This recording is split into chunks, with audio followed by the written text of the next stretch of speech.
Hello बच्चा guide, क्या हाल चाल। एक नामवर सर और आपके सामने हाजिर है आपके गब्बर सर। कैसे हो गब्बर आदमी?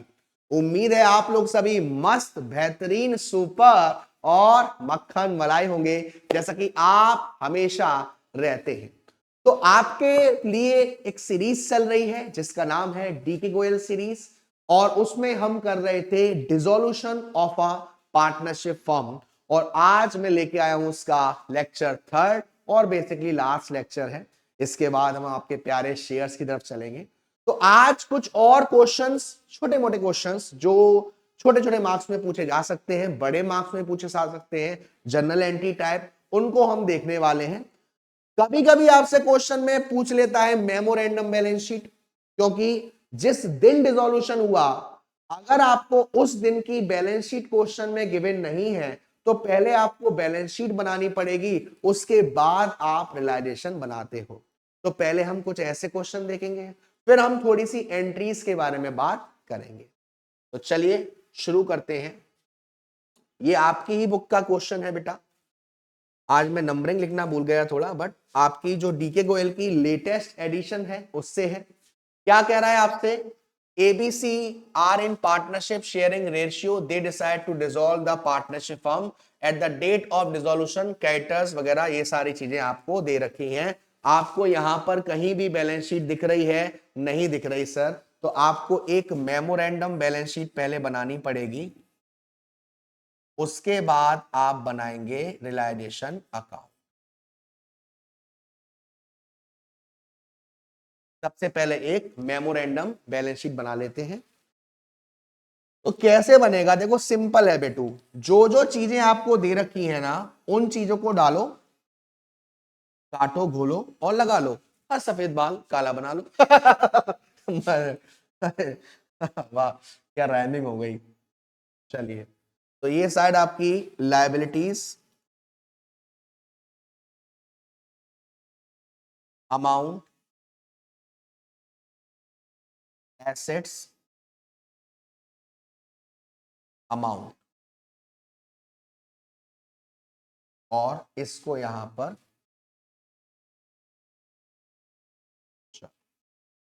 अब हम देखते हैं कि हमें क्वेश्चन में क्या क्या चीजें गिवन है। देखिए बेटा, at the date of a dissolution there creditors amounting 16,800। Liability होते हैं क्रेडिटर्स, तो क्रेडिटर्स आपने डाल दिया 16,800। उसके बाद and in the course of dissolution a contingent liability, यानी कि जब हम डिसोल्यूशन करवा रहे हैं तो एक कंटिंजेंट लायबिलिटी है, ये इसमें नहीं आएगा, ये जब पेमेंट करेंगे तब आएगा। ठीक है। देयर कैपिटल स्टूड एट 12,000, 10,000, 8,000, तीनों पार्टनर्स की कैपिटल आएगी।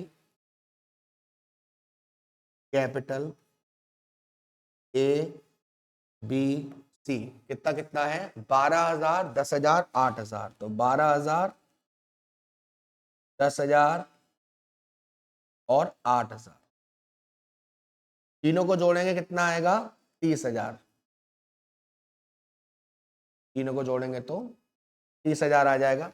उसके बाद आपसे कह रहा है B had lent to the firm in addition to capital 13,200। इसे कैपिटल में भी जोड़ सकते हो, इसे अलग से लोन में भी शो कर सकते हो। ठीक है, 13,200। तो आप ये किसकी कैपिटल है? बी की कैपिटल में भी आप इस अमाउंट को जोड़ सकते हो। कितना? 13,200। मैं चाहूं तो यहां लोन की तरह शो कर दे रहा हूं 13,000। अब आपको एसेट साइड के लिए कोई भी इंफॉर्मेशन गिवन नहीं है। आप क्या करेंगे? सबको जोड़ो, 30,000, 16,800 और 13,200, ये भी 30,000, यानी कि 60,000। लाइबिलिटीज का टोटल 60,000 आ रहा है, तो एसेट्स का टोटल भी क्या होगा? 60,000 होगा, क्योंकि एसेट्स में कुछ भी गिवन नहीं है। तो ये जो बैलेंसिंग फिगर है, हम मानेंगे इसे सेंड्री एसेट्स बैलेंसिंग फिगर। कितना? 60,000। तो ये तो बन गया बेटा हमारा बैलेंस शीट, ये हमारा बन गया बैलेंस शीट। अब बारी आएगी रियलाइजेशन अकाउंट की। रियलाइजेशन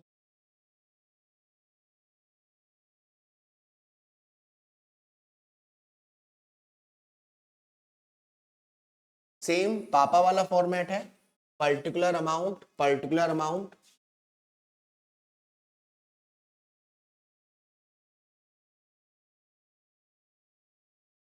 ये आपका डेबिट साइड है और ये आपका क्रेडिट साइड है।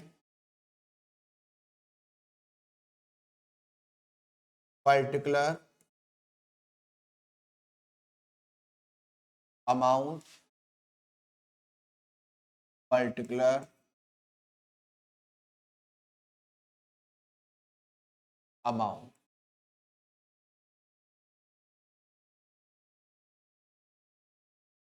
ठीक है, चलिए अब यहां पर आप पहले तो एसेट्स को ट्रांसफर करेंगे, लायबिलिटीज को ट्रांसफर करेंगे। यहां पर आपको सिर्फ कौन सी लायबिलिटी दिख रही है, क्रेडिटर्स 16,800। तो कहां जाएंगे, रियलाइजेशन में बाय क्रेडिटर्स 16,800। और एसेट्स में सेंड्री एसेट्स है, वो रिलायशन के डेबिट साइड में आएगी, टू सेंड्री एसेट्स 60,000। इसके बाद आपसे क्वेश्चन में कह रहा है कि एक कंटिंजेंट लायबिलिटी है 3,500 की, इसको आपने मैच्योर नहीं करा, हैड टू बी मीट, यानी कि इसका पेमेंट करेंगे टू बैंक।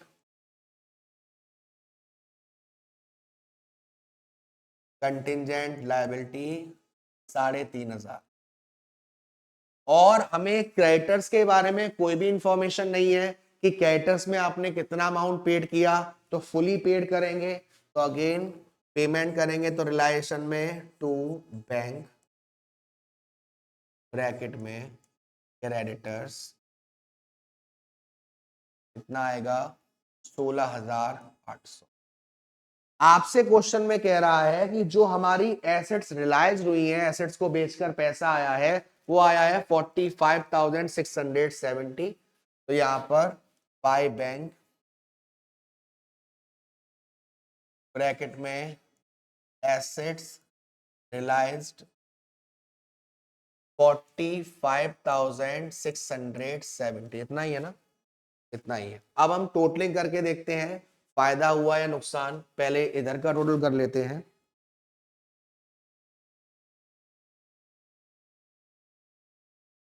60,000 प्लस 3,500 प्लस 16,800, तो ये आ रहा है 80,300। और 80,300 में से अगर मैं वहां की बात करूं, माइनस 16,800 माइनस 45,670, तो ये लॉस आ रहा है 17,830 by loss on realisation. By loss on realisation 17,830। और यहां पर बैलेंस हो गया 80,300। और कितने पार्टनर हैं, ए बी सी, 3 पार्टनर हैं। तो A capital account, B capital account और सी कैपिटल अकाउंट बांट देंगे 433। तो 17,830 इंटू 4/10, 7,132 पहले पार्टनर को, 17,830 इंटू 3/10, 5,349 बी को और 5,349। इस तरीके से हम मेमोरेंडम वाले क्वेश्चन करते हैं। सबसे पहले आप बैलेंस शीट बनाते हैं, उसके बाद आप रियलाइजेशन को ट्राई करते हैं। नेक्स्ट क्वेश्चन देखते हैं। अगेन सेम ऐसा ही क्वेश्चन है। यहां पर आपसे क्या कह रहा है, Ashok and Kishore were in partnership sharing profit, ये रेशियो है 3:1। They agree to dissolve the firm, the assets other than cash 2,000 of the firm रिलायंस। यानी कि आपको कैश दे रखा है पहले से ही 2,000 रुपए, और आपकी जो एसेट रिलायंस हो रही है वो हो रही है 1,10,000 रुपए की। The liabilities and other particulars of the firms, ये दे रखा है क्रेडिटर्स दे रखा है, अशोक की कैपिटल दे रखा है, ये दोनों बैलेंस शीट में कहा जाएगा लायबिलिटीज में।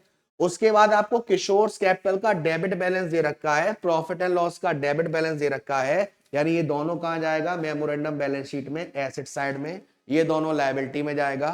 रिलायशन एक्सपेंसेस पेड करे जाएंगे। क्रेडिटर्स का पेमेंट करा है 38,000 का, prepare realisation account and cash account. हमें बेसिकली पहले एक मेमोरेंडम बैलेंस शीट बनाएंगे, पता करेंगे कि कितना सेंड्री एसेट्स है,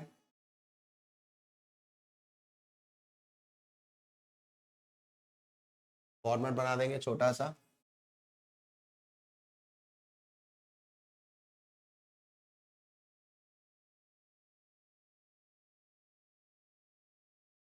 ये आपकी लायबिलिटीज अमाउंट एसेट्स अमाउंट, ठीक है। चलिए अब देखो आपको क्या क्या दे रखा है। आपको क्रेडिटर्स दे रखे हैं 40,000 के, अशोक की कैपिटल दे रखी है 1,00,000 की, ये दोनों कहां डालेंगे लायबिलिटी में। तो क्रेडिटर्स 40,000 के, अशोक की कैपिटल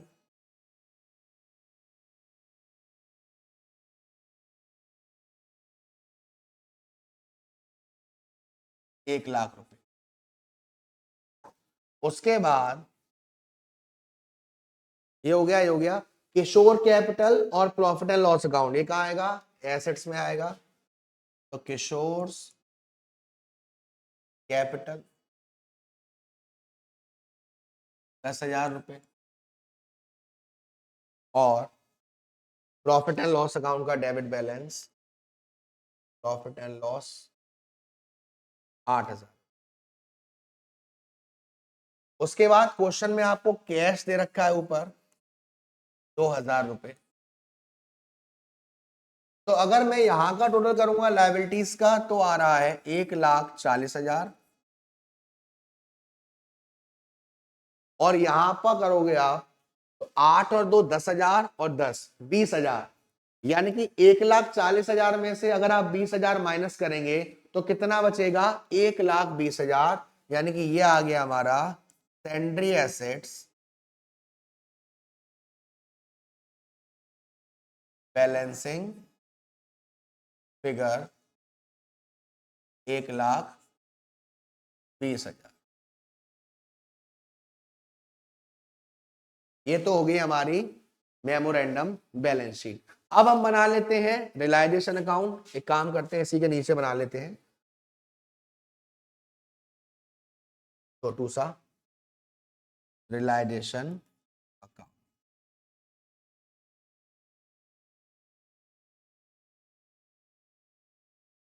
चलिए तो ये ऐसे कर लेते हैं, डेबिट साइड और ये क्रेडिट साइड, ठीक है। सबसे पहले यहां से क्या ट्रांसफर होगा, सिर्फ सेंड्री एसेट्स,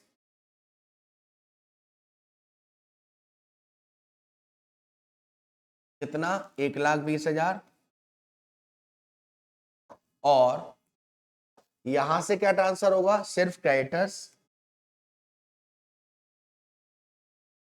40,000। अब यहां पर आपसे क्वेश्चन में कह रहा है कि जो सेंड्री एसेट रिलाइज हुई है वो हुई है 1,10,000 की, यानी कि बाय बैंक 1,10,000, और रिलायंस का एक्सपेंस है 1,000 पेड किया है, क्रेडिटर्स का पेमेंट 38,000 किया है, ठीक है। तो टू बैंक ब्रैकेट में क्रेडिटर्स 38,000 और टू बैंक ब्रैकेट में रिलाइजेशन एक्सपेंसेस 1,000। अब अगर आप टोटलिंग करेंगे बेटा तो इधर का तो आ रहा है 1,50,000 और इधर का आ रहा है ये 1,000 हो गया 39, 1,59,000। तो इधर का आ रहा है 1,59,000, इधर का आ रहा है 1,50,000, तो 9,000 रुपए का लॉस ऑन रियलाइजेशन आ जाएगा, जो कि दोनों पार्टनर में उनके रेशियो में बांट दिया जाएगा। तो बेटा जी एग्जाम में अगर आपको कुछ इस तरीके से क्वेश्चन में देखने को मिल रहे हैं डिसोल्यूशन के, जहां पे आपको बैलेंस शीट बनाना पड़ रहा है, उसके बाद सारी चीजों को सॉल्व करना पड़ रहा है, तो इस तरीके से आप पहले बैलेंस शीट बनाएंगे, उसके बाद आप क्या करेंगे, रियलाइजेशन अकाउंट को बनाएंगे।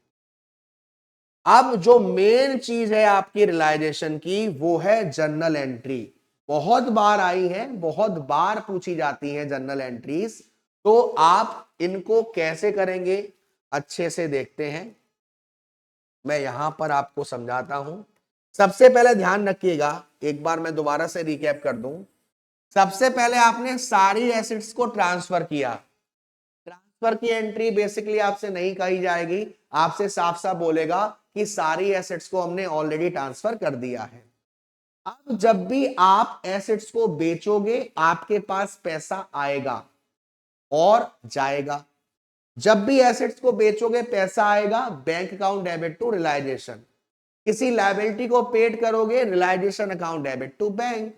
अगर किसी एसेट्स को किसी पार्टनर ने ले लिया तो पैसा तो आया ही नहीं, उस पार्टनर्स की कैपिटल अकाउंट को डेबिट किया जाएगा और रियलाइजेशन। क्योंकि जब भी एसेट्स जा रही है या लायबिलिटी पेड कर रहे हो, आपको उसको मेंशन नहीं करना, आपको सिंपल रियलाइजेशन को मेंशन करना है। तो देखिए, जैसे कि सबसे पहला देखिए, फर्नीचर ऑफ 70,000 वॉज सोल्ड। पहले ये क्वेश्चन पढ़ेंगे। दो पार्टनर है, आदिराज और Karan, were partners in a firm, sharing ratio 3:2। 1 April 2018 को फर्म डिसॉल्व हुई है। आफ्टर ट्रांसफर ऑफ एसेट्स, सारी एसेट्स को ट्रांसफर कर दिया है। अब ये इंफॉर्मेशन दे रखी है, furniture of 70,000 was sold for 68,000 by auction and auctioneer commission amounted to 2,000। आपने फर्नीचर बेचा 70,000 का, कितने में, 68,000 में। तो आपके पास पैसा कितना आया, 68,000, और 2,000 रुपए आपने कमीशन के दे दिए ऑक्शनर को। तो एक्चुअल पैसा कितना आ रहा है हमारे पास, 66,000। पैसा आएगा तो बैंक अकाउंट डेबिट होगा, यानी कि पहली एंट्री क्या होगी, bank account debit to realisation account.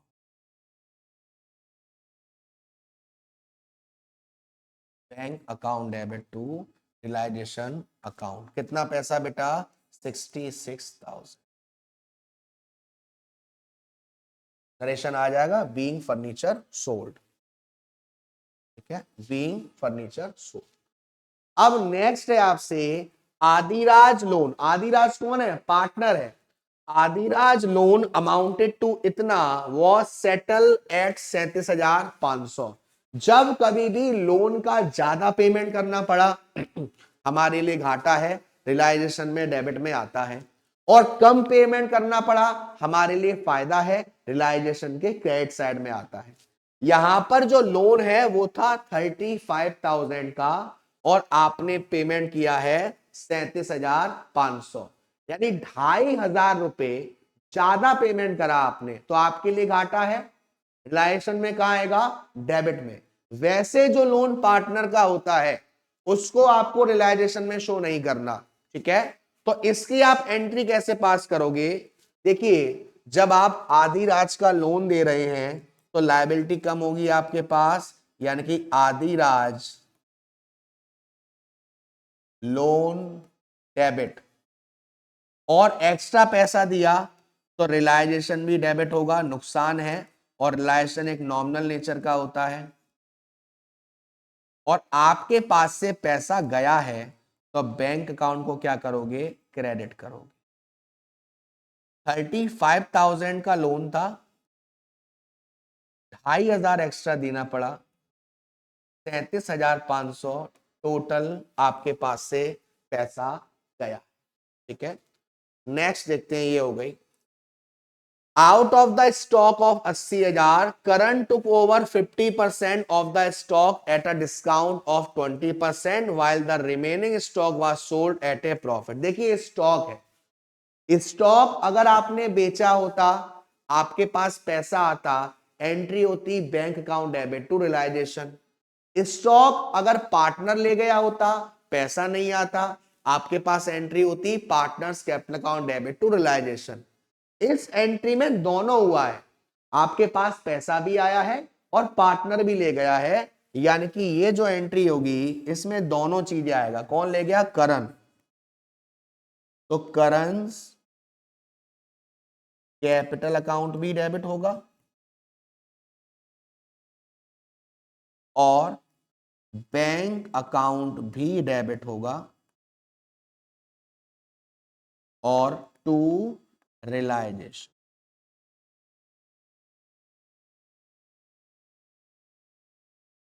कैसे कैसे अमाउंट की कैलकुलेशन करेंगे वो देखते हैं। सबसे पहले out of the stock 80,000, current took over 50%। 80,000 का आधा यानी कि 40,000। 40,000 के स्टॉक को उसने 20% के डिस्काउंट पर ले लिया। 40,000 का 20% कितना होता है? 8,000। तो 40,000 में से 8,000 माइनस करें तो कितना बचा? 32,000। यानी कि करण ने स्टॉक कितने का लिया? 32,000। अब जो बचा 80 में से आधा चला गया, 40 चला गया, तो बचा कितना? 40,000। इस 40,000 को आपने बेचा है 30% के फायदे पर। 40,000 का 30% 12,000। तो 40 प्लस 12 52,000 रुपीज आपके पास आए और इन दोनों को जोड़कर टोटल रियलाइजेशन में पहुंच गए 84,000 क्रेडिट में। ठीक है, आगे देखते हैं। A bill receivable of 3,000 under discount was dishonored as the asset or had become insolvent and hence the bill had to be met by the firm। आपके पास एक बिल रिसीवेबल था, अब जिसके पास से जो बिल था वो डिसऑनर्ड हो गया, इंसॉल्वेंट हो गया, वो पैसा आपकी फर्म को पेड करना पड़ेगा। तो फर्म पैसा पेड कर रही है, एंट्री क्या होगी? Realisation account debit to bank 3,000 रुपए। Realisation expenses amounted to 2,000 which were paid by Adhiraj. अगर हम किसी खर्चे को पेड करते तो एंट्री करते realisation account debit to bank, पैसा हमारे पास से गया। लेकिन यहां पर एक पार्टनर पेड कर रहा है, यानी कि इसकी एंट्री क्या होगी? रिलाइजेशन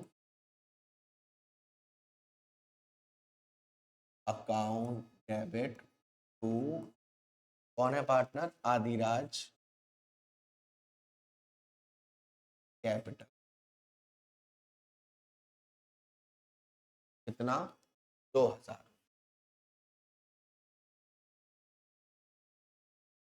तो ये इस क्वेश्चन की जनरल एंट्रीज है और जैसा कि मैंने पहले भी कहा है, जैसा मैं अभी भी कह रहा हूं, इस चैप्टर में बहुत ज्यादा इंपॉर्टेंट पार्ट प्ले करती है जनरल एंट्रीज। हालांकि इस बार देखा भी गया कि रियलाइजेशन अकाउंट भी आया था और मैंने रियलाइजेशन अकाउंट की आपको बहुत अच्छे से प्रैक्टिस करवाई है, तो उसमें तो आप टेंशन मत लो, रौला कर दोगे। ठीक है, चलिए आगे देखते हैं। नेक्स्ट क्वेश्चन है आपके पास, आपसे कह रहा है दिशा, मोहित, नंदन तीन पार्टनर हैं, उन्होंने डिसाइड किया कि फर्म को डिसॉल्व करेंगे, आपको जनरल एंट्री पास करनी है।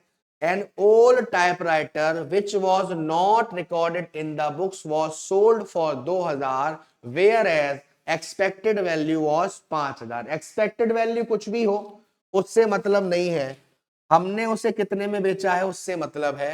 हमने बेचा है 2,000 में, तो हमारे पास पैसा आएगा, यानी कि bank account debit to realisation.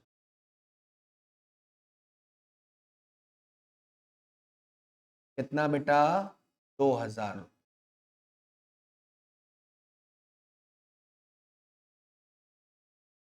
ये हो गई पहली वाले की एंट्री। दूसरा आपसे कह रहा है स्टॉक था 70,000 का, was taken by Disha at a discount of 30%। अगर स्टॉक को बेचा होता तो अगेन आपके पास पैसा आता, लेकिन यहां पर जो स्टॉक है वो एक पार्टनर ले गया है, तो क्या होगा? Disha's capital account debit to realisation.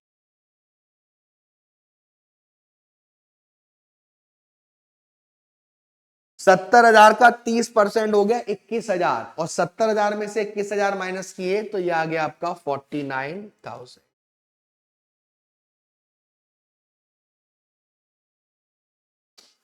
तीसरा आपसे कह रहा है total creditors of the firm war 20,000, a creditor for 2,000 was untraceable. जो 2,000 के क्रेडिटर है वो मिल ही नहीं रहे, खुद ही भाग गए, तो हमें पेमेंट करना नहीं है, तो हमें 20,000 में से 2,000 का पेमेंट नहीं करना, कितने करना है 18,000 का। तो बाकी के जो क्रेडिटर्स हैं उन्होंने पेमेंट एक्सेप्ट कर लिया और 10% का डिस्काउंट भी दे दिया। तो हमारे पास थर्ड की एंट्री क्या होगी, हमारे पास से पैसा जाएगा realisation account debit to bank account. 20,000 में से 2,000 गए, यानी कि 18,000, और 18,000 को 10% डिस्काउंट के साथ पेमेंट किया है, तो 18,000 का 10% 1,800, 18,000 में से 1,800 माइनस करेंगे, यानी कि 16,200 रुपए आपके पास से 16,000। नेक्स्ट देखते हैं, Mohit paid license expense of 18,000 out of his private fund, who was to get remuneration of 13,000 for completing the dissolution process. इस केस में आप एक चीज ध्यान रखिएगा बेटा, इस केस में आपके पास जब भी कोई पार्टनर किसी डिसोल्यूशन की प्रोसेस को करवा रहा है, फर्क नहीं पड़ता कि उसका कितना खर्चा हुआ है, आपको यह देखना है कि फर्म उसको कितना खर्चा पेड कर रही है, 13,000। तो 13,000 से मतलब है रिलेशन टू उस पार्टनर का नाम जिसने पेमेंट किया है।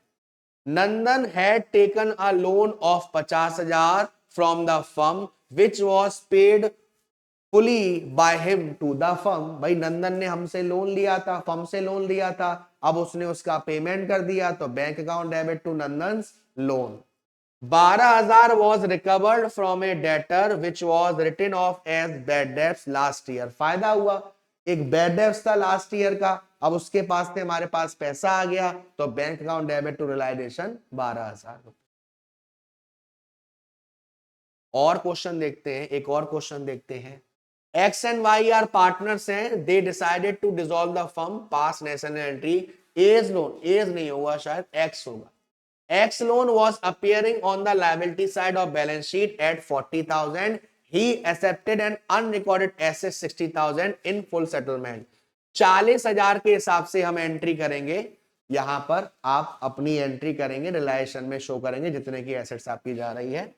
Raman a creditor to whom 25,000 were due to be paid accepted an unrecorded computer 18,000 at a discount of 10% and the balance was paid him cash। देखिए रमन को 25,000 रुपए देने थे, जिसके लिए उसने एक अनरिकॉर्डेड कंप्यूटर ले लिया 18,000 का 10% डिस्काउंट पर। तो 18,000 का 10% 1,800 माइनस 16,200, यानी 25,000 में से 16,200 रुपए का हम पेमेंट कर चुके हैं, तो कितना बचा 5, 8,800, यानी कि हमने उसे कितना पेमेंट किया और 8,800। एंट्री क्या होगी, रियलाइजेशन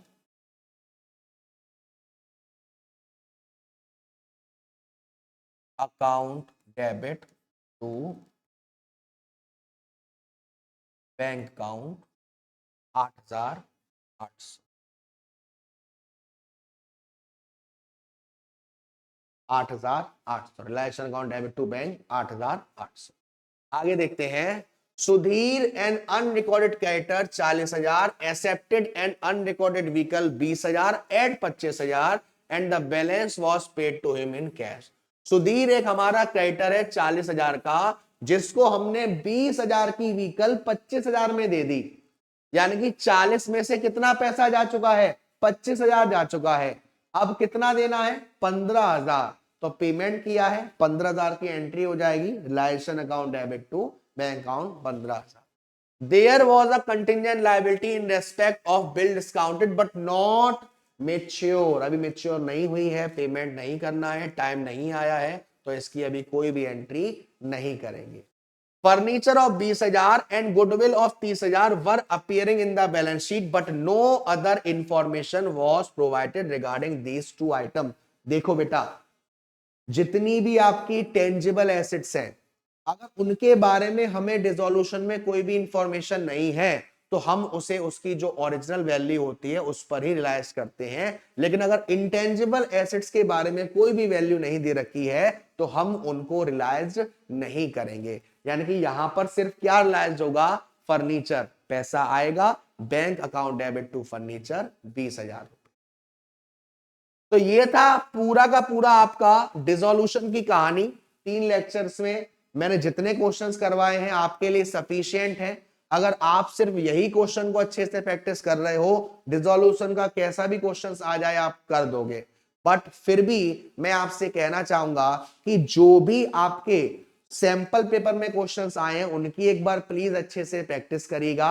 उसके साथ साथ आप क्या करेंगे, जितना भी आपको डिसोल्यूशन अकाउंट है, एंट्रीज हैं, जितना भी आपका रिलेशन अकाउंट बनाने वाले क्वेश्चंस हैं उनकी ज्यादा से ज्यादा प्रैक्टिस करना। डिसोल्यूशन में एंट्रीज की ज्यादा से ज्यादा प्रैक्टिस करना मस्ट है। तो आज की क्लास के लिए इतना ही। अब आपसे मुलाकात होगी एक नए चैप्टर में, इश्यू ऑफ शेयर्स के लिए। तब तक के लिए अपना ध्यान रखिएगा, खाना पीना खाते रहिएगा, माँ बाप का ध्यान रखिएगा। Tata, bye bye, see you. Gabbar sir, Gabbar army, hashtag रॉला ऑन द टॉप।